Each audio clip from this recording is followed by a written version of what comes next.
Welcome back to another very special episode of Believe in Broncos on the Believe Network, sponsored by FanDuel Sportsbook, your home for everything sports betting during the NFL postseason, Super Bowl, and going into the NBA playoffs later on in the spring. FanDuel Sportsbook, your home for everything sports betting. I am Patrick Chiotti.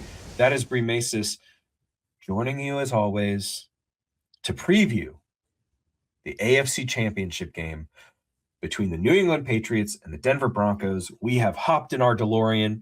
We got up to 88 miles an hour, and we have sped back to 2016. And Bree, here we are again. The Denver Broncos with an unknown at quarterback, an unknown factor at quarterback. Who knows what the quarterback play is going to look like? MVP runner-up at quarterback for the Patriots, not named Tom Brady. Patriots with a pretty good defense. Denver with a very good defense. The flashbacks are happening. Bree, it's so good to see you. How are you doing on this lovely Thursday morning? It's good to see you too. I paused there for a second because I feel like I was being baited with all of that Tom Brady conversation and defensive conversation. But you know what? That's okay. That's what we're here for. It is we're both a little bit chippy this morning, and I think that's a good sign leading into this momentous game.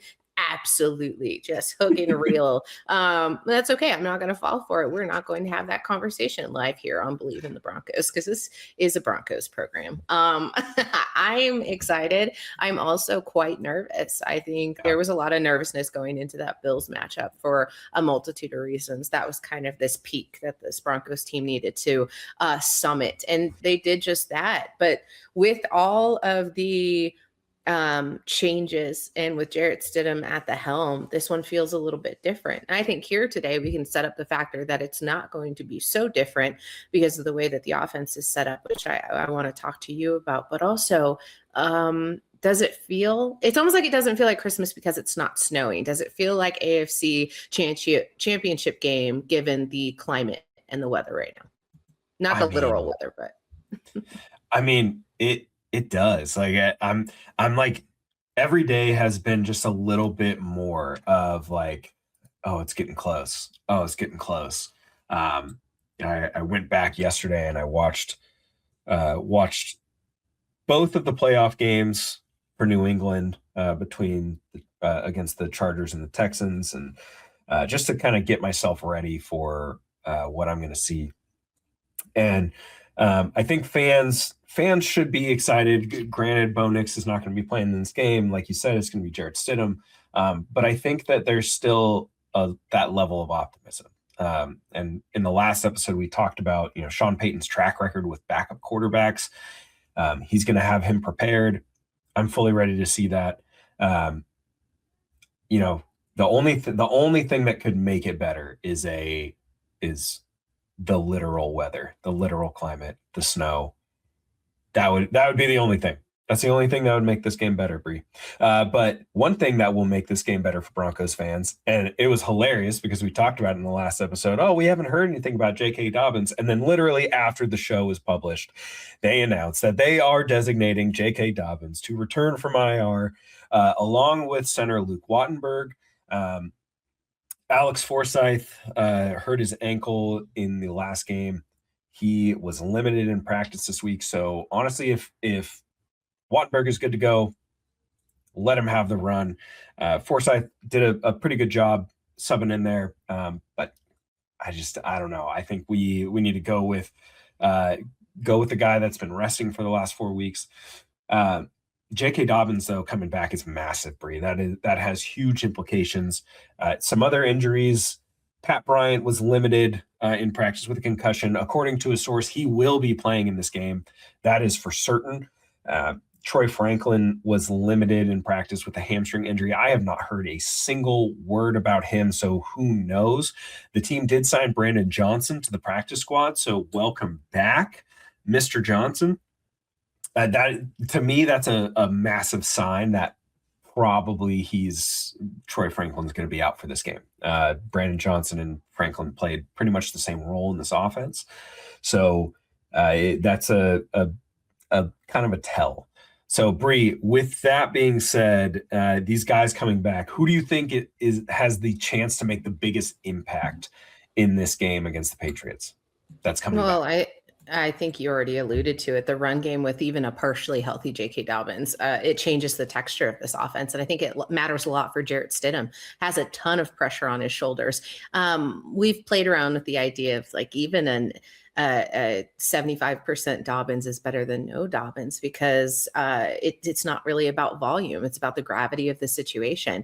And I think Dobbins immediately gives this offense something that it hasn't had in this postseason. And I think that you get to then respect that first down. And so his burst, I think, is going to help tremendously. And I think that's going to be everything for what Jarrett Stidham needs. I would hope that he's good to go at full capacity. I'm not sure because when it comes down to the temperature of what we've been feeling, the gravity from the situation of him being lost this season, thinking he was going to be out for the rest of the year, and then getting him back a week early, or actually 2 weeks early, I think there's really some emphasis on the idea that Jarrett Stidham and J.K. Dobbins together will be the best offense that can keep a schedule and they can keep the tempo. And I think that it's going to be extremely important. So even partially healthy, I think Dobbins helps create the structure that was lost given his absence. And that's not to take away from what RJ Harvey, Jaleel McLaughlin, and Tyler Bidet have been able to do in his absence. But what we've seen out of Dobbins was he was on point for kind of a career season here in Denver. And ultimately, the injury bug came to play, but I think it allows too Denver to stay patient on offense. So instead of worrying about 1 or 2 yards in the screen game, which they may have had to rely on heavily, you can get 4 to 5 in the run. And I think that allows this offense not to have to chase explosives. We know Jarrett Stidham isn't going to go in and have to play hero ball, but I think this offense can breathe a little bit more with the run game reestablished. So it's an ideal. It's kind of the best case scenario, but the game gets to slow down a little bit when you have, that talent at running back available to you, especially in this big of a game. And every game should have that type of pressure. But I think with the circumstances as it is, Jarrett Stidham needs the ability to have ideal circumstances, and not in the same way where he's going to necessarily have to lean on it. It's not a crutch by any means, but Sean Payton's offense is really set up to establish a lot of confidence in that first drive. And you get 13 plays under your belt, and all of a sudden you're feeling like you can stop the world against a Patriots defense, as we were already chatting about. That's going to be really important. You have to come out the gate fast, but you don't have to come out super aggressive or desperate. And I think that's where a run game with Dobbins gives you that ability to breathe a little bit. Yeah, absolutely. And this is a defense that, for all intents and purposes, they have been really good down the stretch. This is a defense that has not given up 200 passing yards in a game, Bree, since November 9th. That is a long stretch of not giving up 200 passing yards in a game. That being said, they've given up over 150 rushing yards in 3 games after the bye. But once Milton Williams came back for this defense, they haven't given up 100 yards since. So 3 straight games of sub 100 rushing yards. But who are they facing? The Dolphins, the Chargers, and the Texans. 3 teams that just were not very good in the run all season long. The Jets were 20th in rush success rate. They put up 160 plus rushing yards on this Patriots defense. Okay. So getting Dobbins going, whether it's not just going to be like, oh, we have to force the issue with him. No, just give him this game plan, just like you did when he was healthy at the beginning of the season. Just keep the same rhythm. I was talking on Broncos Country tonight last night about how Stidham doesn't have to go out there and be Bo Nix, right? And I think that's what you're alluding to there is you don't have to come out guns a-blazing and, try and take shots early in the game. You need to control the clock. You need to operate the offense, dink and dunk as much as possible, right? Because this Patriots secondary is very good. They're very sticky. They're very physical. They're not going to give you a lot. So you have to take what's there and just stack first downs. If you can do that, I will implore fans, go back and watch the game against the Raiders, right? Where Bo Nix only threw for like 200 yards. But they were just first down, first down, first down. You mean the dominant game that we've been pointing to? Yes, the dominant game that people said was ugly and boring. Like, no, that was a very dominant performance by this offense. And that's the type of performance that we need to see out of Jarrett Stidham in this offense in this game. It's not going to be a 250 passing yards game. This is going to be like 150 passing yards max, right? Like, this is not going to be one of those games, but they have to get the run established. Getting Dobbins back is massive. Luke Wattenberg coming back, even though I have my own personal feelings about Luke Wattenberg, having him healthy and back is massive. That's huge. So going up against Milton Williams, going up against Christian Barmore, these are guys that are animals on the inside. But like I said, this team faced some really bad run blocking offenses. The Texans were 31st in the league in rush success. The Chargers 18th in the league in rushing success. The Dolphins, the last game of the season that the Patriots played, 27th in rushing success. They're not very good at running the ball. The three teams that they played before that, the Jets are 20th in rushing success, and they put up 160 plus on them. Baltimore, 19th in rushing success. They put up over 170 yards on them. And then the Bills, who were, of course, the third best team in the league at running the football, they put up over 150 yards on them. So it's not like it can't be done. They are very aggressive. They will over pursue. So misdirection plays will work. I think the screen game could come into play here, especially if you utilize RJ Harvey in that. I would also like to see Evan Ingram get involved in the screen game a little bit. I was going to say, I think you're going to see a lot more involvement. Now I've heard anywhere out to like, oh, double production. Well, double production is 2 receptions here. So we're not really, I mean, I'm talking about a massive increase of what we're going to see, especially because there's a little bit of shuffling when it comes to targets there for Jarrett Stidham. So it's not going to be the usual subjects, but I think that's kind of the upper hand that this Broncos team has been able to establish in their own identity, is that the depth continues to exist there where they can plug and play. Sean Payton's offense and, you know, even the defense by some standards does service well when you have a starter go down. You're able to just funnel it down even more to make it that more viable. So you don't really see the ripple effect. We've seen it along the offensive line, which is great considering that starters continue to ping down and the next guy up has been able to slot in there, and there hasn't been much of a ripple effect. But the same goes for your receivers and your tight ends. Like, there's so much talent, but it's mitigatable when someone goes down, and now you get to kind of almost send it in a different direction. I think most of Broncos country has been wondering where Evan Ingram has been. He's there, and I think this is kind of a matchup where he will be able to, with Jarrett Stidham, sees the field a little bit different. I would say that his role is going to ramp up here. Yeah, he's been busy being second on the team in drops. That's what he's been busy. I'm just kidding. Wild. I'm not kidding, but like it's not like he's not getting targeted. It's he has a specific skill set, and I just don't know if it's being totally utilized in the best way. So what can you do to get him more involved in this game? Well, the screen game, we talked about that. I think some middle screens, some chip and sit screens would be great for him. I know Sean Payton's got those dialed up because he's done it for Adam Troutman in the past. He's done it for Jeremy Shockey in the past. So he's definitely got some things in the playbook that he can bust out. Bree, over on FanDuel Sportsbook, right now, the Broncos sit as 4.5-point underdogs at home. We were talking about the line in the last episode, fluctuating between 4.5 to 6. So this is still a good sign that it's at 4.5.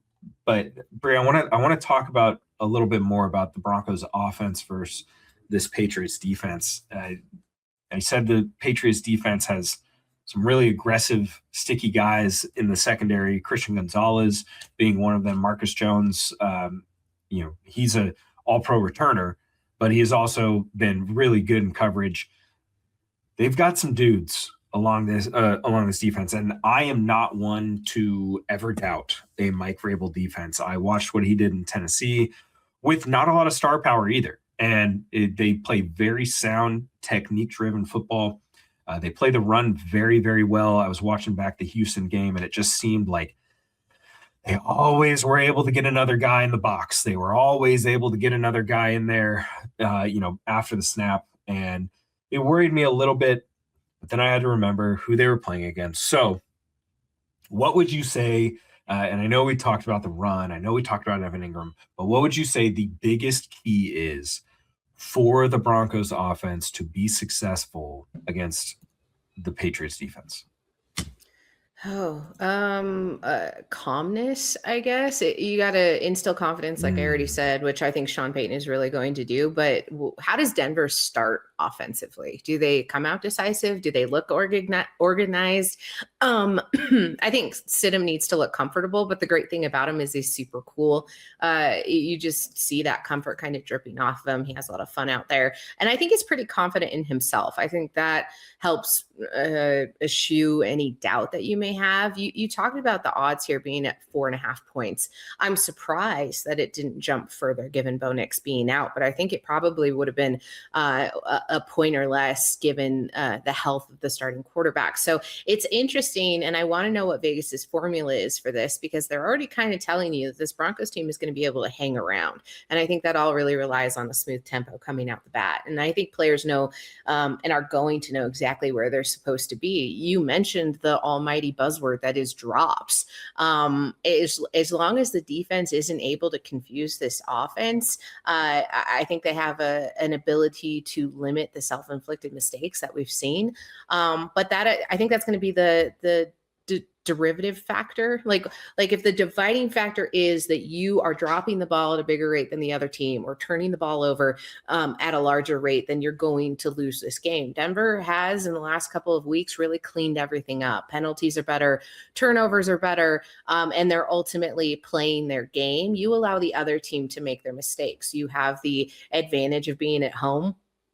Being the 1 seed does that, and it just gives you that much more of a stack when it comes to having a chance here in that game. I think it's going to be a lot closer than people are anticipating, because you just have to stay ahead of the sticks. And what does Jarrett Stidham do really well? He's able to complete those passes. Now, I know it's been a long time since we've seen him out on the field in a regular season matchup, but the NFL speed doesn't slow down necessarily from preseason. This is a big momentous game, but as long as he goes in there and does what is asked of him, you got to limit the mistakes, and it's a clean game of football. So limiting the amount of panic when it shows up. You're going to go down by 7 points. You're going to go down by 10 points. Like, that's just what happens in an NFL game. You can keep it close. This Broncos team is a team of 3 points, but as long as you're not panicking, revealing it in substitutions, in frustration, which a lot can fall on coaching, all of its mental mistakes. This Broncos team has kind of put it on themselves and narrated what this label is, and that is they are well under pressure. They deal with adversity, and they ultimately get it done. What I worry about, though, is that you don't have the Bo Nix fourth quarter, not necessarily throwing on a cape, but he's able to say, we are not going to be dominated. It's not going to be perfect, but we're going to come back. So as the growth of this team continues, they've shown week in and week out that they can win in different ways. This is now the true ultimate test. They have to show their growth in a different way. The culture has already been beginning to show. Now it's how they finish out. This is the last 2 games. And ultimately, I don't have a hesitation on, could they win? They very well could. It's going to be about how they show up in this moment. Have they learned enough to get them to this point and matured to the point where they can handle that type of pressure? Absolutely. That's perfect. That is the perfect way to explain it, because Bo Nix is not going to be walking through that door, and no one's going to be able to save you in the fourth quarter. But perhaps it wasn't Bo Nix all along. Perhaps it was just the Denver Broncos as a team being the friends we made along the way. Some friends we made along the way. I can also just see I can also just see Bo Nix being Randy Marsh and just saying like, I didn't hear no bell. Like that is the Denver Broncos. Boot him up and get him out there. Yeah, like come on, we're not done fighting yet. I think that is a fantastic point. It just has to be remain calm, treat this like it is any other Sunday. Let's just stick to our game plan. And when things get tight or things happen, just know like we've been in this situation before. And as a coach, that is what you're telling your play. If things happen and you freak out and you're like, I don't know how we're going to come back from this. Well, then players start thinking that way and they start playing that way and they start playing careful, and you don't need that. You start calling things scared. Yeah. And you just can't have that. So, Sean Payton has been in this situation before, and he went out and specifically like looked for players who have also had these experiences and been in these situations, and because they understand what it feels like to have that massive amount of pressure on you. And I think people will be shocked. I think people are going to be surprised by how well Stidham plays, as long as he's kept clean and as long as he just operates the offense well. I think people are going to be shocked by how close this game is. Bree, let's switch gears and let's talk about this New England offense. One of the top scoring offenses in the league. Drake May, second in MVP voting. Like I said, he had a fantastic season. Absolutely love that for him, because I was super, super high on him coming out. But this Patriots offense has some weaknesses. They were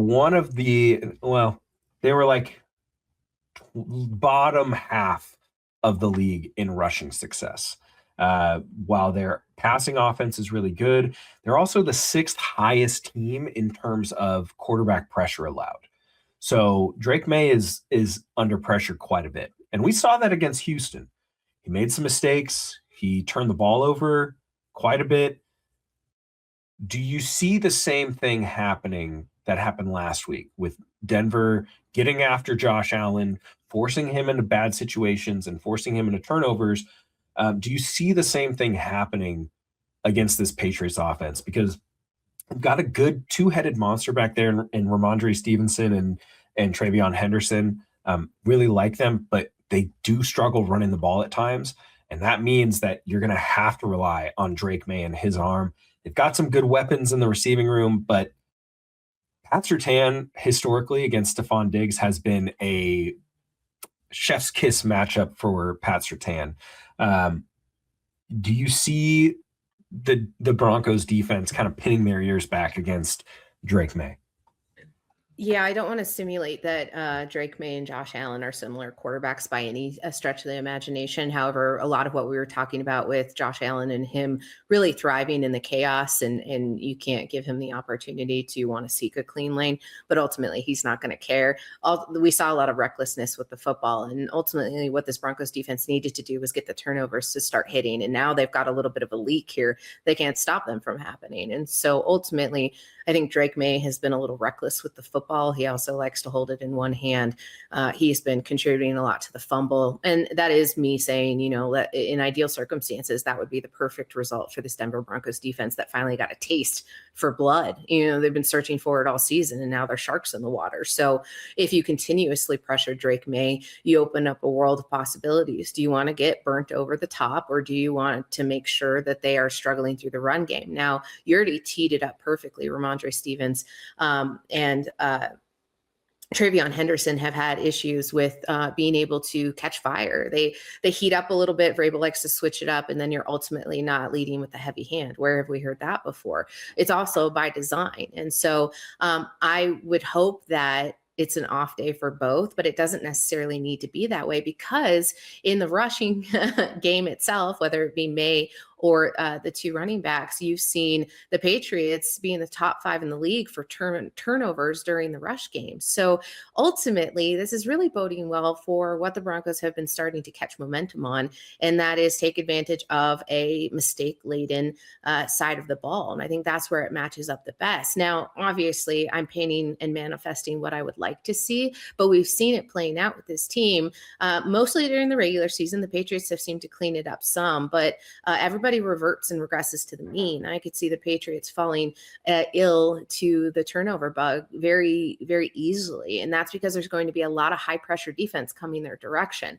The Broncos, as you already mentioned, their consistent pressure of the quarterback has been marked as the top third. And honestly, I think they're sitting at first when it comes to pressure off the edge. So when you are setting up that kind of expectation for this defense, this is the occasion where you rise against the naysayers who have been painting you as slowing down, who have been painting you as making a ton of execution errors. And Vance Joseph gets to come in and say, this is the time to do so. So I'd like everybody to get off their back for a moment and realize that the emphasis is still there on what they're doing to these offenses. The Patriots offense is great. When you said what Vrabel is doing well, my eyes lit up a little bit because he is. But you know what? It's a little bit more defensively aligned than it is offensively aligned. And I think this defense is better coached. So through and through it all, there's still a ton of players on this Patriots defense that I'm worried about. But on offense, I could see Hunter Henry posing a little bit of an issue out there. Through the middle of the field, the Broncos have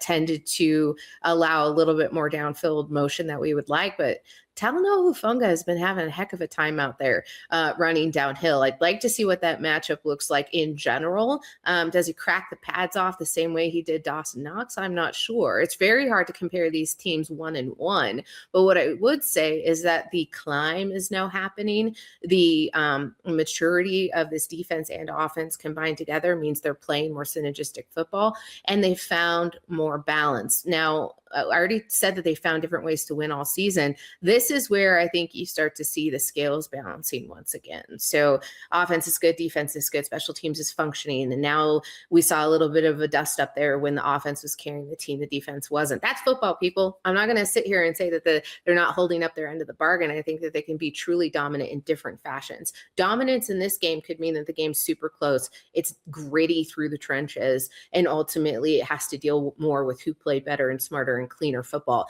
That's where I'm at with this matchup. So as always, I've tangent away from the specific clause of what I was doing. The Patriots offense, it can be scary, but it will be because there's lack of communication out there on the defensive side of the ball.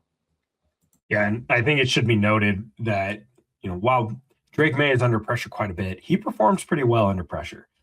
When he's blitzed, he has 15 touchdowns to no interceptions, a passer rating of 129.2. Pretty good.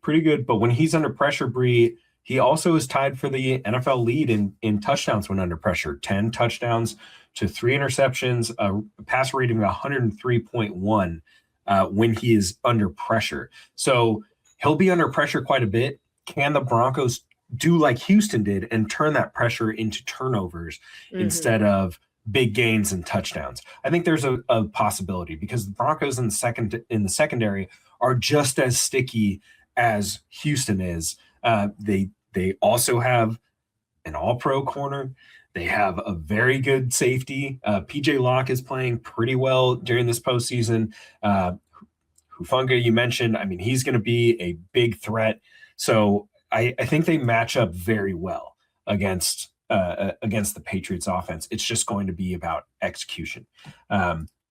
If we look at the postseason numbers under pressure, Drake May 1 touchdown in 2 games under pressure, still passer rating of 116.7.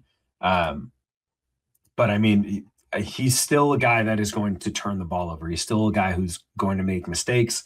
But you can't give him those opportunities where he can take advantage of the fact that you're sending 5 or that you're rotating your pressure and bringing it from a different spot. You can't give him those opportunities. You have to take away his hot reads. And I think Vance Joseph will do a good job of doing that. Bree, let's talk about some bets. Let's talk about Let's do it. The FanDuel Fan Bets for the AFC Championship game. We already said the Broncos 4.5-point underdogs going into this game. Bree, the over-under is set for this game at 42.5. Let's play some over-under. Are you taking over or under on 42.5? If this goes the way that I think it's going to go, I'm going to take under. I could see it being a close game. I think that all the talk about you allow 30 points, well, you're also scoring 30 points. I could see it being the same model, but falling on the under. I just truly think that this is going to be more of a strategic battle than it's going to be airing the ball out. You're right. Drake May has the opportunity to have some explosive plays. It would require this Broncos team to play catch up, and I just don't think it's going to get to that point. So I'm taking the under. I like it. Yeah, I think I'm going to take the under as well. There's just so many variables going into this game, and if the Broncos control the clock the way that I hope that they do, this is not going to be a high-scoring affair. I'm probably going to go with like 20-14, so that would put me like right. We're always around. so close. I know, like I'm doing 2013. So see, there you go. Yeah. Yeah, I'm also going to go under here. Bree, I thought this one was pretty funny. Jarrett Stidham passing yards. Over under 198.5. I mean, those are Bo Nix numbers. What are we doing here? Okay, let's lean into the model of it's not as steep as a drop off as I think people are anticipating. It would be wild if it was 3 for 300. You know what I mean? Like that causes a lot of issues down the road, however you look at it. I'm going to go 195 is so, the seasoning on that is terrible. I'm going to go under. I'm going to say it's 185. I think that's probably where it needs to be. Nick Ferguson asked me last night on BCT, how many yards realistically do you think the Broncos need to win this game? I said 300 total yards is what will keep them in this game. Not win the game, keep them in this game. 170, 180 passing yards and like 120 on the ground. I think you're in a pretty good spot. Let's see, Bree. Here we go. We were talking about him. Evan Ingram, receiving yards, over under 19.5. Oh shoot. That just simple through the middle. He's got to have at least 3 to get this done. Yeah. Yeah. You know what? What week was it? Was it week 4? Am I misremembering? Read that left side game of the field. Yeah, the breakout game where you got to run for 28 yards. You can get it done in one fell swoop. 19. That's bait. I'm not betting on that one, but I'm gonna say it's gonna be right. It's gonna be 18 yards. I'm going under. I'm feeling very nervous. Jeez. The FanDuel does not respect RJ Harvey nor JK Dobbins because they didn't even include them in the player rushing yards bets. How? So we have 2 players who are on these props, and Bree, one of them is Marvin Mims. Oh yeah, I like that. Over under 2.5 rushing yards. Over. I think it has to be. It has to be. This guy, like, he had a great game last game as a pass catcher, but you're gonna have to find a way to get him involved in the run game, and I think we're gonna see a Marvin Mims, fly. I don't want to let any secrets loose, but J.K. Dobbins could very well be a diversion. Like